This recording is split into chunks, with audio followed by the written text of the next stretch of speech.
Hola compañeros y compañeras de derecho, vamos, según yo, salvo confirmación por la última clase de lo que es derecho familiar. Y continuamos con lo que el Código Civil, increíblemente dada la magnitud y dado lo que se ha estado dando, lo que viene siendo la violencia familiar. Que por principio podríamos manejarlo como algo propio del derecho penal, dada su magnitud y las consecuencias, se maneja ahora dentro del derecho civil y aclaramos independientemente que se mantienen a salvo los derechos e intereses de hacerlo a través de la vía penal, porque al final constituye o viene siendo un delito las lesiones, los golpes que se cometen en contra de lo que viene siendo una persona. Por tanto, y de acuerdo al Código Civil y de acuerdo a la ley de acceso, vamos a ver lo que viene siendo la segunda parte de violencia familiar.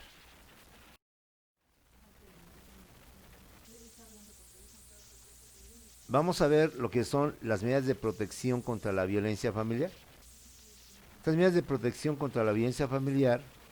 están consignadas o establecidas en el Código de Procedimientos Civiles del Estado de México y se establecen justamente para evitar que la víctima siga sufriendo o siga siendo objeto de actos de violencia en contra de lo que vienen siendo las personas. El Código de Procedimientos Civiles, por tanto, establece una serie de medidas de protección para evitar que la persona siga siendo afectada o siga siendo atentada en contra de lo que viene siendo la violencia. Que como hemos visto en clase anterior, hay muchos tipos de violencia. La física, la sexual, la patrimonial, la económica, la psicológica, la moral, entre otras. Una de las primeras medidas que el Código de Procedimientos Civiles del Estado de México establece para proteger a las personas que son objeto de violencia es ordenar al presunto generador de violencia que salga inmediatamente del domicilio común. Esto independientemente de que dicha persona sea la dueña o propietaria del inmueble. Aquí no se trata de proteger no es la propiedad, sino a la persona que es objeto de violencia. Y si el agresor es justamente el hombre, digo, por regla general, por eso habla de violencia a las mujeres, el hecho de que él sea el dueño, el propietario, no impide, porque no significa que se le va a quitar la casa, que se ordene su inmediata salida del domicilio común. Una de las primeras medidas para proteger a la víctima es ordenar al presunto agresor que salga inmediatamente del domicilio común, no siendo pretexto o motivo alguno que dicho agresor sea el propietario del inmueble. Como decimos, de que debe salir, justamente para proteger a la víctima y evitar que esta víctima siga siendo objeto de actos que atenten en contra de su persona. Otra medida es que en caso de que esta persona, por razones obvias, se resista a salirse bajo los argumentos o pretextos que usted quiera, se puede utilizar la fuerza pública para que se le obligue justamente a salir. Insisto, la idea no es pelear la propiedad del inmueble. La idea es que esa persona que se ha convertido en el agresor siga afectando, siga perjudicando a la víctima. Máxime que ahora ya hay un juicio o ya hay una denuncia o una demanda civil o penal en contra de esa actitud machista o en contra de esa actitud violenta, y la idea es evitar que sigan esos actos y con la demanda o la denuncia todavía pueden ser peores o más agresivos hacia la víctima. Una medida más es prohibir al presunto generador de violencia el acceso al domicilio del grupo familiar, así como también prohibirle el acceso a los lugares de trabajo o de estudio de la víctima, justamente para evitar que la víctima siga sufriendo la violencia de su agresor. Una vez que lo han sacado de la casa, que tienen en común los cónyuges o las personas del grupo familiar que han sido víctimas de este agresor, no solamente se limita a su salida de la casa, sino que se le debe de prohibir que se acerque al grupo familiar. De igual manera, se le debe de prohibir, compañeros, que se acerque a los lugares de trabajo o de estudio en donde se encuentra la víctima, precisamente para continuar con esos actos violentos en perjuicio de las víctimas. Otra medida más que establece el Código de Procedimientos Civiles para proteger a la víctima es autorizar al receptor o agredido, es decir, a la víctima, un domicilio diferente de aquel en donde se genera la violencia cuando la víctima sí lo solicita. Otra medida que se puede dar a la víctima es que si éste lo solicita, se puede autorizar a que la víctima se cambie, se traslade, se mude a otro domicilio diferente de donde se está llevando a cabo o donde es objeto de ataques de violencia. La idea, repito, es proteger a la víctima y evitar que la víctima siga siendo agredida, siga siendo, por tanto, violentada. De igual manera, se debe prohibir al presunto generador de violencia y a aquellas personas que estén de acuerdo con él acercarse a una distancia determinada de cualquier lugar donde se encuentre la víctima u otro miembro del grupo familiar. Esto es importante. La prohibición de acercarse, la prohibición de tener contacto con la víctima no solamente es sobre el agresor, sino todas aquellas personas que, estando de acuerdo con el agresor, pudieran a través de estas terceras personas seguir agrediendo y seguir perjudicando a la víctima. Sean amigos, sean familiares, sean compañeros de trabajo, la prohibición, por tanto, no solamente es para el agresor, como principal autor de estos actos violentos, sino todo su círculo cercano, que en un momento determinado, ante la prohibición de acercarse a la víctima, a través de terceros, a través de amigos, a través de compañeros de trabajo, puede entonces seguir ejerciendo amenazas, seguir ejerciendo violencia en contra de la víctima. Aquí lo que se trata es protegerla, vamos a decir, ampararla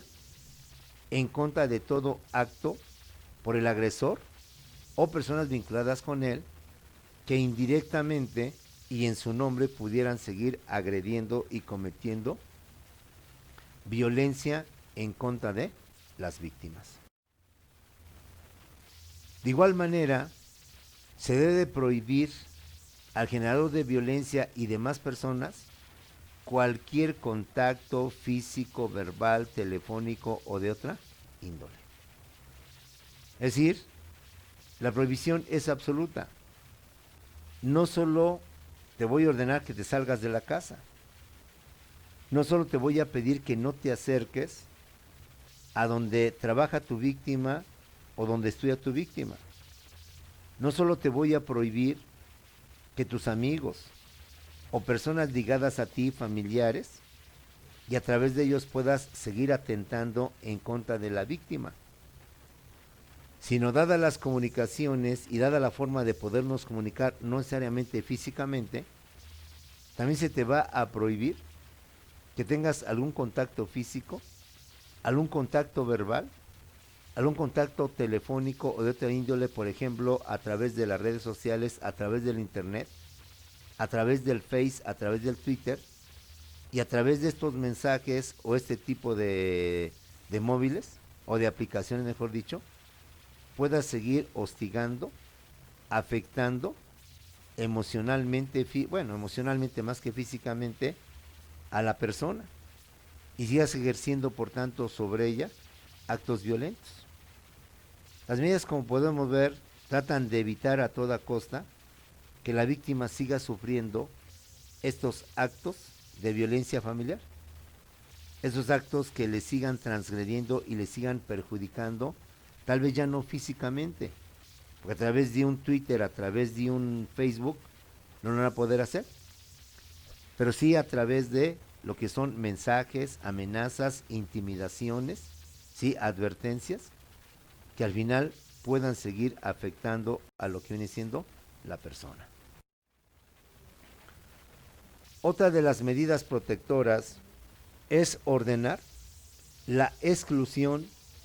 la salida del agresor y también ordenar o no permitir el reingreso de la víctima al domicilio del grupo familiar cuando ésta, por razones de seguridad personal, ha debido salir del mismo. Si la persona víctima salió del lugar en donde era objeto de violencia, no debe permitirse que la persona se reincorpore, que regrese. No debe permitirse que la persona vuelva otra vez de donde había sido objeto de violencia. Y de igual manera debe de ordenarse que vuelva, que la exclusión del agresor del domicilio en donde se encuentra lo que viene siendo la víctima o las víctimas. Además, como otra medida precautoria, como otra medida, protectora, a favor de las víctimas que han sido objeto de violencia por parte del agresor, y dado a lo mejor la dependencia económica, dada la relación de dependencia que tienen con el agresor, y que a través de esta dependencia económica el agresor pueda seguir ejerciendo presión y pueda seguir ejerciendo violencia, es fijar una pensión alimenticia provisional, una pensión alimenticia provisional a favor de la víctima y de los menores. Otra medida también muy loable y muy correcta, dado que muchas veces la víctima depende y por eso muchas veces la víctima aguanta tanta violencia, es esa dependencia económica, esa situación de depender de la aportación económica que da el agresor. Y previendo que esto pueda ser motivo para que la víctima regrese, se reincorpore, perdone, vuelva a aceptar una vez más al agresor, es fijar una pensión alimenticia provisional a favor de la víctima y de lo que vienen siendo los menores. Y de esta manera el agresor no pueda utilizar esta situación como una argucia, como un motivo para volver otra vez a tener a la víctima a sus órdenes y a sus bajos instintos. Debe de emitirse una orden de protección y auxilio policial que debe ser dirigida a las autoridades de seguridad pública de la policía, de la que se expedirá una copia a la víctima para que pueda acudir a la autoridad más cercana en caso de amenaza de agresión fuera de su domicilio. Otra medida protectora es que la víctima, por razones obvias, no va a estar enclaustrada en la nueva casa o en la casa para no ser agredida,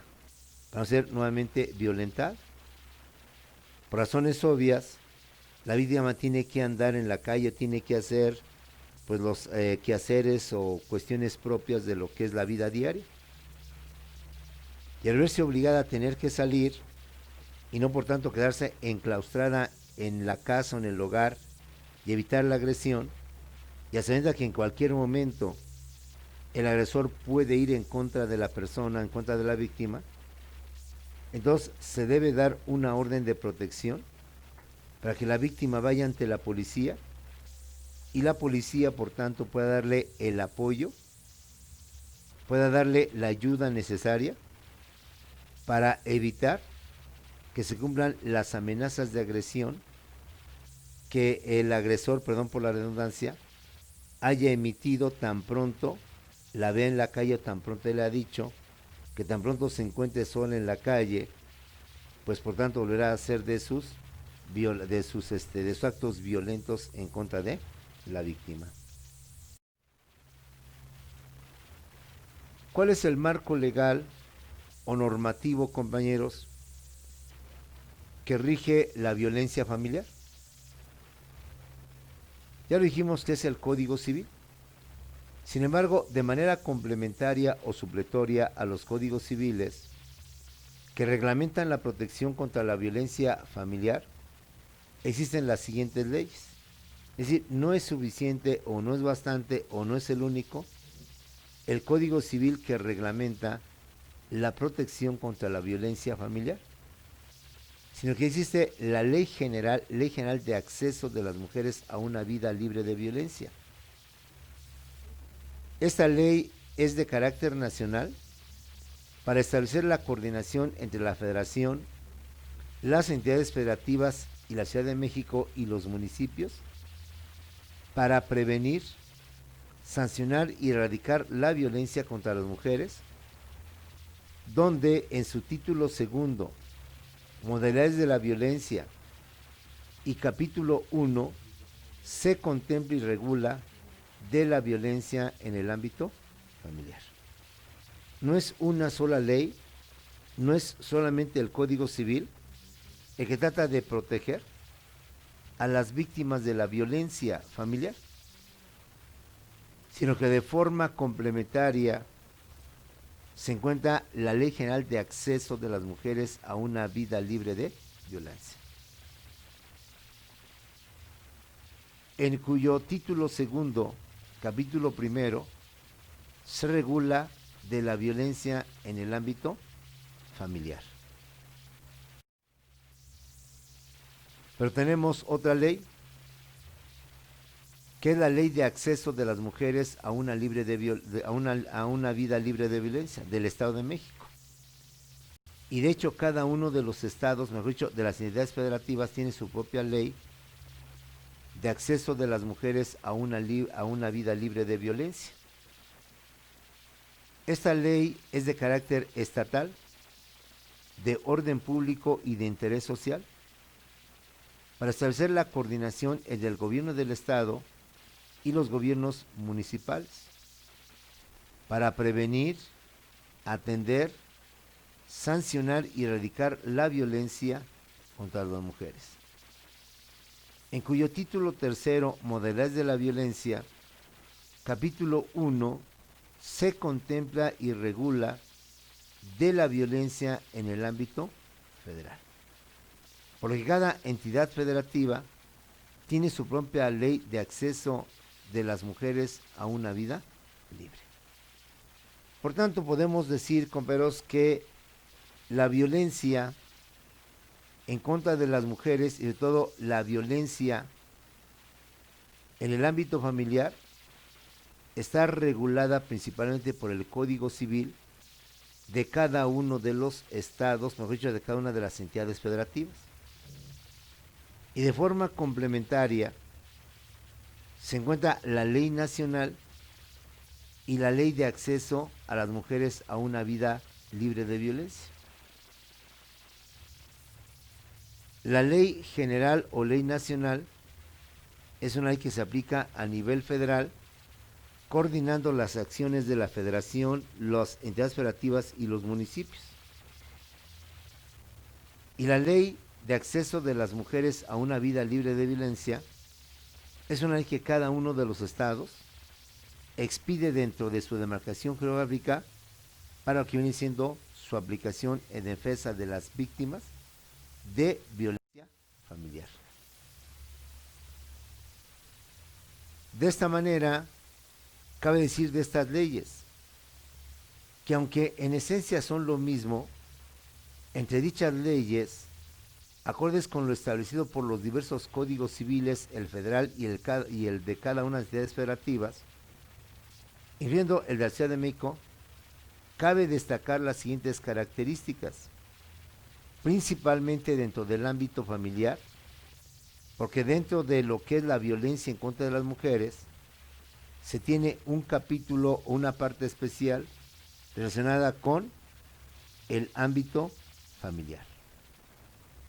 Y en estas leyes, a diferencia del Código Civil, nos hablan de una violencia, la violencia económica. Recuerda que en la clase anterior hablamos del Código Civil del Estado de México, habla de la violencia física, de la violencia psicológica, de la violencia patrimonial, de la violencia sexual, pero no nos dice nada de la violencia económica. En cambio, las leyes de acceso a una vida libre de la mujer, tanto la ley federal como la ley estatal, nos agrega una nueva violencia, la violencia económica. Y nos dice, por tanto, nos da a entender que la violencia económica es independiente de la violencia patrimonial. Y que la violencia económica consiste en toda acción u omisión donde el agresor afecta la supervivencia de la víctima y se manifiesta a través de limitaciones para controlar su ingreso, salario o percepciones, así como un salario menor por igual trabajo dentro de un mismo centro laboral. La violencia económica en esencia consiste en que el agresor va a limitar, va a controlar, va a acotar el libre manejo de la víctima sobre sus ingresos. Dado que la víctima puede tener su trabajo y generar sus propios ingresos, el agresor, entonces, cuando lleva el control de los mismos, cuando le pide a la víctima que le dé todo el dinero, que se va a encargar del buen manejo de ese dinero, y con motivo de este manejo va a controlar y va a limitar que la víctima disponga libremente de sus ingresos, de su salario, de su sueldo, es ahí entonces cuando hablamos de una violencia económica. El Código Civil no lo habla, no lo comenta, de hecho ni lo menciona.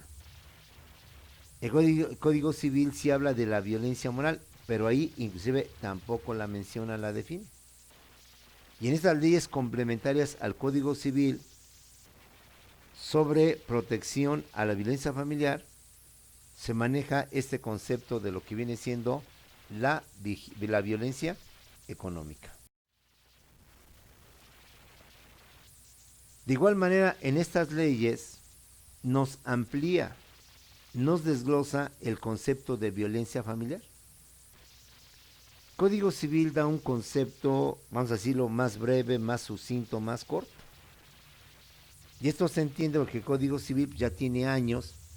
y como todo proceso, evolucionan las cosas, se transforman las cosas. Y esta transformación que se da, no solamente se da en inventos, en modas, sino también se da en lo que viene siendo las disposiciones legales. De esta manera, estas leyes nos dan un concepto más amplio,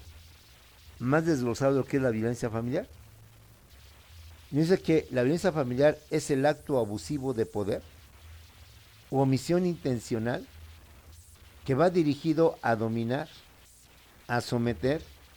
a controlar o agredir de manera física, verbal, psicológica,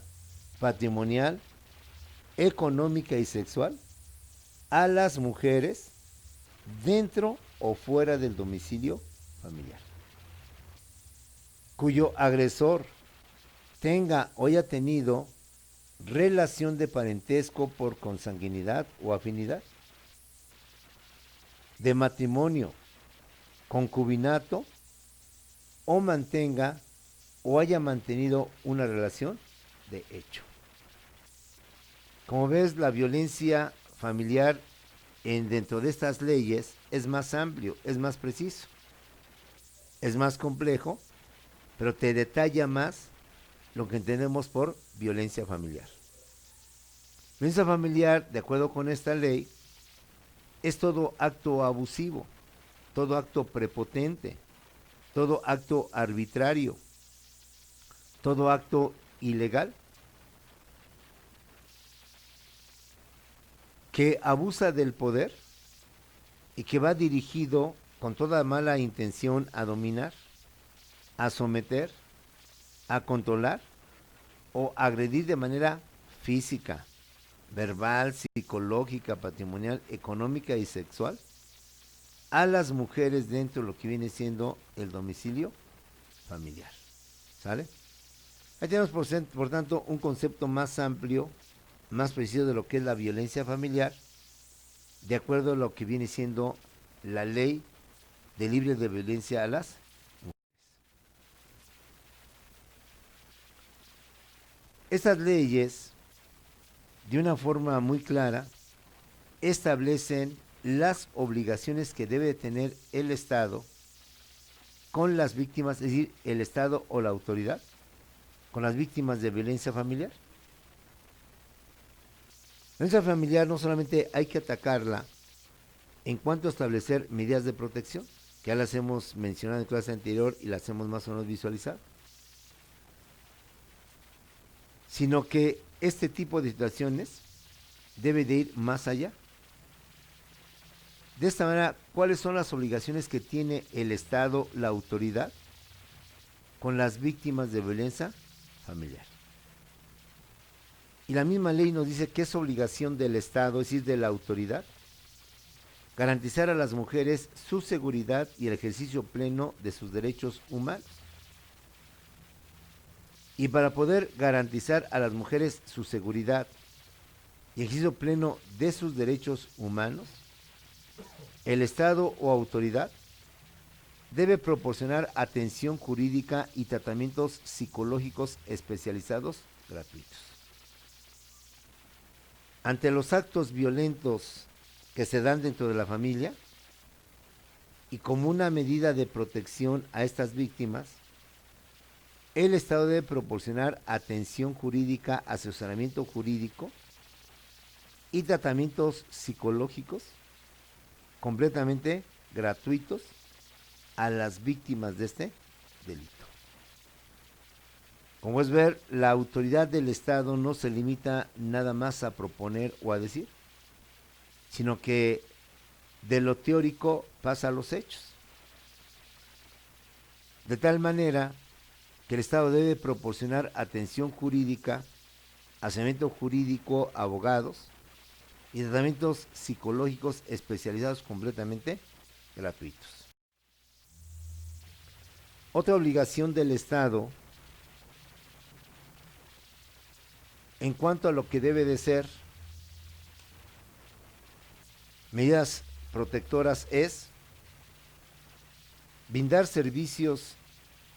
reeducativos integrales, especializados y gratuitos al agresor,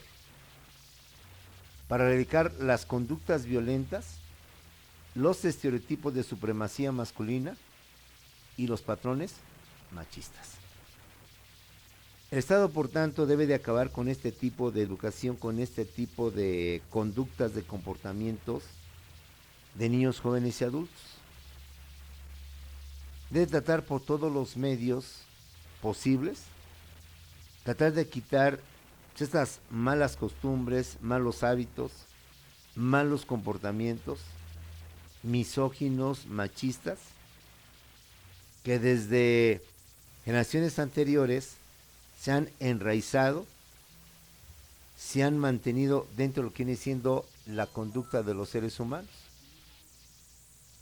De esta manera, el Estado no se debe de limitar a la víctima. El Estado debe de preocuparse también por lo que viene siendo el apoyo, el asesoramiento, la reeducación, así dice la ley, la reeducación, de atención especializada y gratuita al agresor. Para que de esta manera el agresor, a través de este tipo de, pues podemos llamarle no necesariamente terapias, pero sí de cursos o de servicios reeducativos,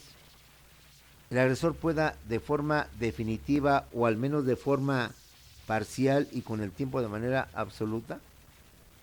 erradicar de raíz, quitar de raíz todas las conductas violentas, quitar los estereotipos de supremacía masculina y por tanto los patrones machistas. La ley civil, compañeros, aunque nada tiene que ver en el sentido de los delitos, ha tenido que crear un capitulado especial para que independientemente de lo penal pueda en consecuencia manejarse y tipificarse lo que viene siendo actos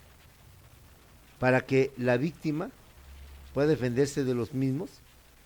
y seguir evitando esas agresiones esa comisión de actitudes negativas que lo único que hacen es violentar, afectar y perjudicar cada vez más a lo que vienen siendo las víctimas. Cabe hacer el comentario, y perdón por el comentario personal, que al menos yo recuerdo que en mis tiempos no existía ese tipo de disposición. Sí, sabemos que la violencia en contra de la mujer y sobre todo la violencia familiar siempre ha existido. No es algo nuevo ni algo propio que apenas se está dando en lo que viene siendo este sistema,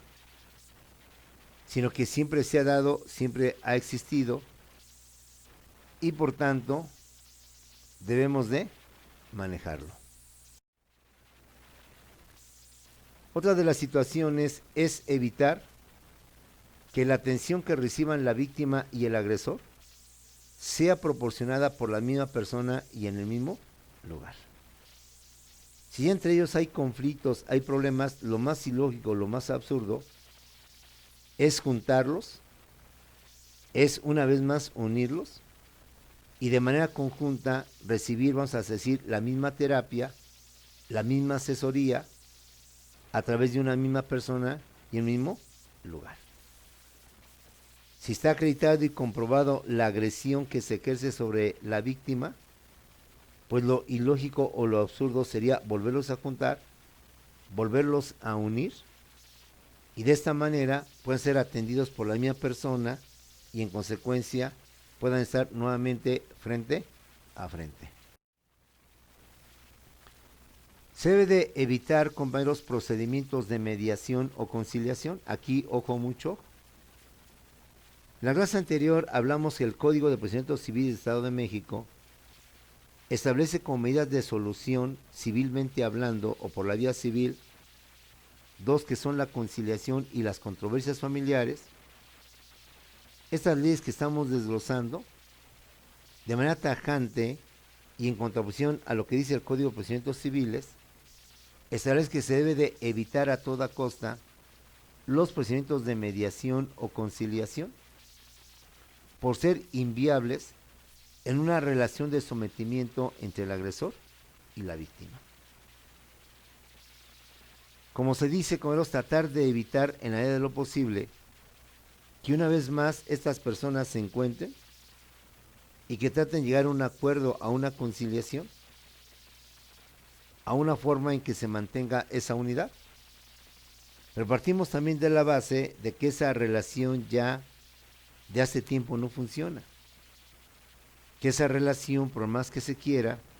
ya es inviable. En consecuencia, como una medida que el Estado debe de establecer, es asegurar, o mejor dicho, evitar, que los procedimientos de mediación o conciliación sean los instrumentos o los medios a través de los cuales se solucionen los conflictos familiares o los problemas de violencia familiar.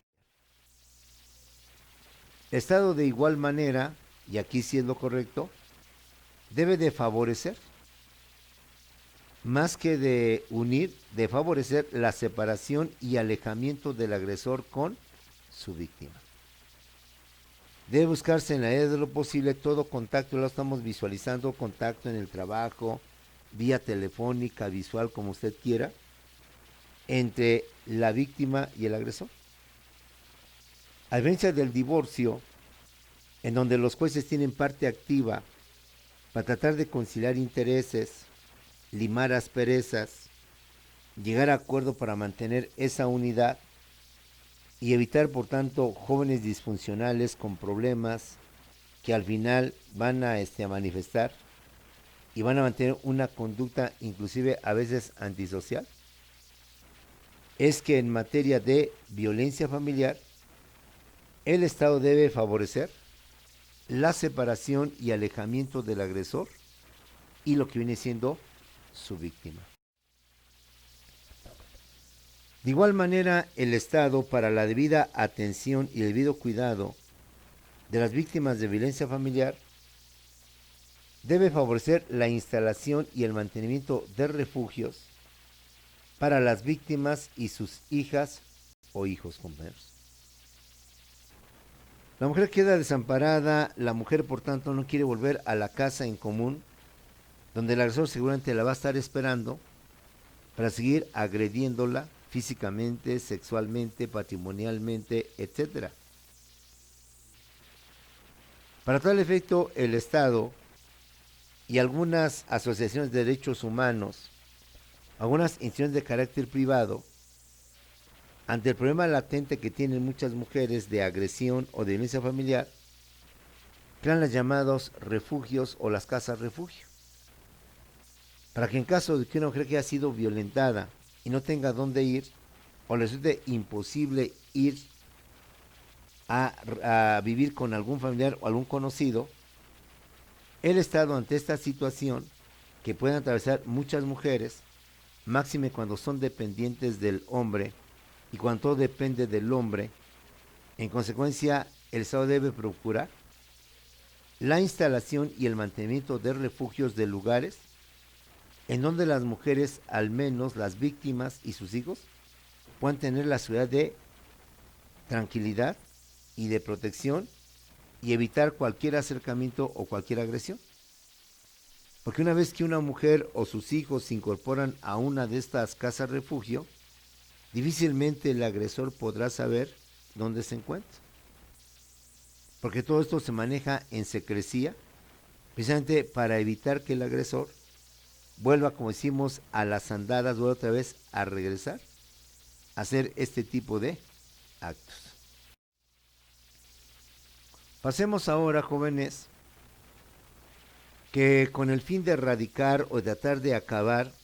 con este mal social, con este cáncer social, diríamos, compañeros, por todo lo que implica disolución de la familia, traumas en los hijos, problemas entre los hijos y los padres,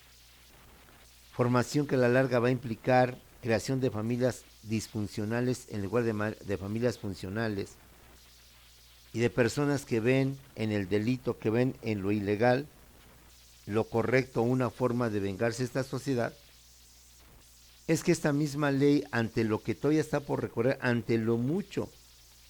que se debe de hacer para erradicar y acabar con este machismo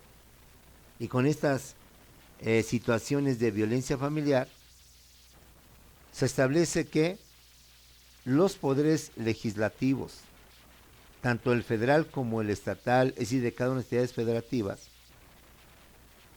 van a tener atribuciones, facultades, para erradicar la violencia contra las mujeres dentro de la familia. El Estado mexicano y el Estado y la autoridad de las entidades federativas van a buscar por todos los medios erradicar estos actos. Y para tal efecto, por todos los medios y a través de los poderes legislativo federal y legislativo estatal, va a tratar de tipificar el delito de violencia familiar, que incluya como elementos del tipo los contenidos en su definición. Recuerda que en materia penal es muy estricta. Hay un principio bajo el cual se rige el derecho penal: nullum crimen sine lege. Si no hay delito si no hay ley. Y si la ley no tipifica, no establece ese delito, por tanto, no puedes detener a la persona, porque para la ley penal no existe ese delito. Ustedes que si ya llevaron derecho penal conmigo, llevaron la parte teórica, y hablamos de los delitos de lesiones, hablamos del feminicidio, hablamos del homicidio, pero hablamos como delitos que se pueden cometer contra personas, hombres, mujeres, niños, adultos, jovencitos, jovencitas. La violencia familiar implica o requiere que se establezca un nuevo delito que tipifique este tipo de conductas, este tipo de agresiones, de tal suerte que aquellas personas que lo cometan puedan llevar a cabo en el correcto proceso la vinculación a un proceso penal, porque está tipificado como delito la violencia familiar. El Estado de igual manera debe de motivar o de lograr que el Poder Legislativo Federal y Estatal, dentro de sus funciones o atribuciones que es legislar, que es hacer leyes, debe de establecer la violencia familiar como causal de divorcio. Si la violencia familiar nada más debe limitarse a un hecho que hay que proteger, que hay que cuidar a la víctima, sino que debe ir más allá de esta situación. Primero, como lo he dicho, haciendo que esta violencia familiar sea considerada como un delito y se tipifique como un delito. Porque mientras el Código Penal no lo establezca de manera clara que la violencia familiar es un delito, pues simplemente no hay delito hasta en tanto la ley lo determine. Pero no es suficiente tratar de encontrar esta situación, sino que debe de establecer la violencia familiar como causal de divorcio. Independientemente de lo que pueda provocar la violencia familiar, debe también que ante este hecho donde la mujer va a sufrir, donde la mujer es objeto de violencia, que al menos quede tipificada también como una causal de divorcio, una razón, un motivo por el cual, en este caso, la mujer decide separarse, decide disolver ese vínculo matrimonial, porque a la larga, más que benéfico, ha sido dañino, o como se dice la palabra de moda, es tóxico. Y no tiene caso que se mantenga ese tipo de vínculos o de relaciones. De igual manera debe de establecerse como causa de pérdida de la patria potestad la violencia familiar. Es decir, se trata de enaltecer, de empoderar a la violencia familiar, justamente por los daños que provoca en sus víctimas, por los trastornos y las consecuencias negativas que puede causar entre las víctimas de este tipo de conductas. Entonces, crear que la violencia familiar no solamente es un delito, que la violencia familiar no solamente es causa de un divorcio, sino que además la violencia familiar es una causa para que se pierda la patria potestad y lo más importante, que ante la pérdida de la patria potestad por violencia familiar, dicha patria potestad no se pueda recuperar. No haya forma que el padre violento, el padre agresor, pueda volver a ejercer la patria potestad, sino que una vez la perdiste de manera definitiva. Y no tienes ninguna posibilidad legal, ningún juicio de amparo que te permita volver a tener esa facultad de poder, de autoridad sobre lo que vienen siendo tus hijos menores de edad. La ley, compañeros, los legisladores, y creo que todos, tanto ustedes como yo, estamos conscientes de la gravedad de este tipo de conductas. Estamos conscientes de todo lo que afecta a estos grupos vulnerables, especialmente mujeres y especialmente niños adolescentes. Y aunque todo esto es una teoría, pues al menos ya están las bases para que a futuro pueda establecerse, pueda tipificarse y pueda señalarse como algo ya propio de lo que implica la violencia familiar, y las personas que en un momento determinado puedan ser agresores, pues al menos lo piensen, al menos sepan que llevan mucho que perder y poco que ganar con esas actitudes machistas, misóginas, altaneras, arbitrarias. Al final tienen más que perder que algo que ganar. De igual manera, la violencia familiar debe de manejarse como un impedimento, como un obstáculo que evite la guarda y custodia de niñas y de niños. Comprobada y acreditada la violencia familiar, esto nos va a llevar a que sea un impedimento,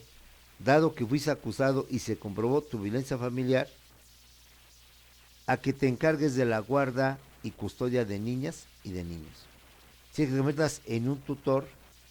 de personas, de niños, adolescentes que han quedado sin padre. Accidentes de tu antecedente, de gente violenta, de gente que agrede,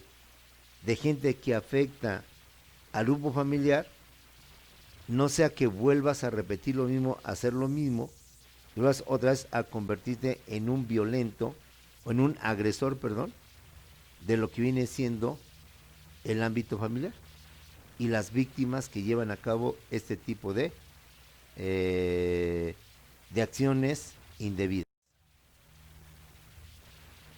De igual manera, y esto también es muy importante, debe de incluir, cuando se dicta una sentencia, independiente de que dicte la sentencia, lo que diga el juez, independiente de todo lo que señale el juez,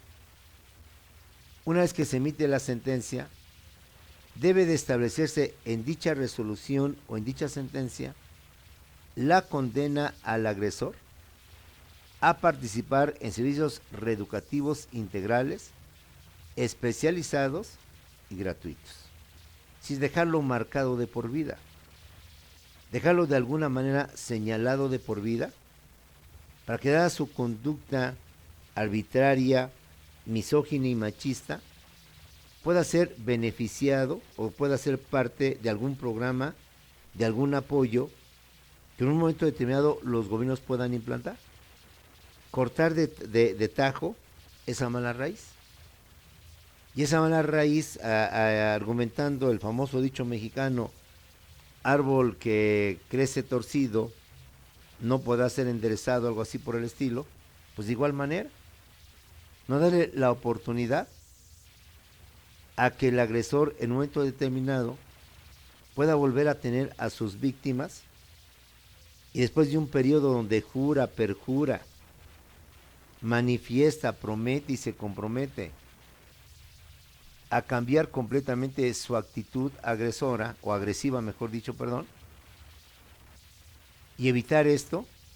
que en la sentencia no solamente se le condene a la pérdida de patria potestad, se le condene a no poder ser tutor o curador de niños o de niñas, se le condene al agresor a participar en cualquier programa, en cualquier plan o servicios reeducativos integrales, especializados y gratuitos, compañeros. De esta manera, pues hemos terminado lo que viene siendo nuestro curso de Derecho Familiar. O sea, lo que por ahí ha quedado pendiente, nos estamos comunicando ahorita en Zoom o en Cell, pero reitero nuevamente la parte final, de acuerdo al programa que nuestra autoridad nos dio. Chécalo para que estemos coincidiendo y hablemos del mismo idioma. Según tu maestro y por el programa que tengo frente de mí, esa sería la última clase o las últimas clases de la materia tanto de Derecho Colectivo del Trabajo como Derecho Familiar. Pues significa en consecuencia que dentro de 8 días vamos a tener nuestro cuarto y último examen departamental. Para tener ya tu promedio final, al sumar los 4 exámenes, dividirlos entre 4 y tener por tanto ya tu promedio final. Y dentro de 15 días, que es el 9 de septiembre o el 6 de septiembre, ahí chécalo bien, ese día tenemos lo que es la presentación de tus proyectos. Tus proyectos van a consistir, como lo vimos de un principio, en una exposición de clase, donde el tema es libre y los temas son de lo que hemos visto de las dos materias, Derecho Colectivo y Derecho Familiar, de todo lo que hemos visto quizás, y espero que así sea, no solo sea uno, sino varios temas que te inquietaron, varios temas que te gustaron o que te gustaría ampliar, y que por razones de tiempo, sin ánimo de justificación, sino de explicación, pues a veces los tenemos que decir lo elemental, lo básico, lo fundamental, más que lo elemental, lo fundamental, dada la gran cantidad de temas o de conceptos que debemos de manejar. Ante esa perspectiva, ahora tú, o usted mejor dicho, que le haya interesado un tema, que le haya gustado y que quiere profundizar, quiere ampliar, quiere desglosar y dar más información sobre lo que el maestro dio, pues adelante. Enriquece ese tema, enriquece esa clase, hace ese proyecto sobre los temas, no sé, concubinato, patria potestad, regímenes matrimoniales y todo lo que implica derecho familiar, para que de esa manera, a través de esta exposición y a través de este proyecto,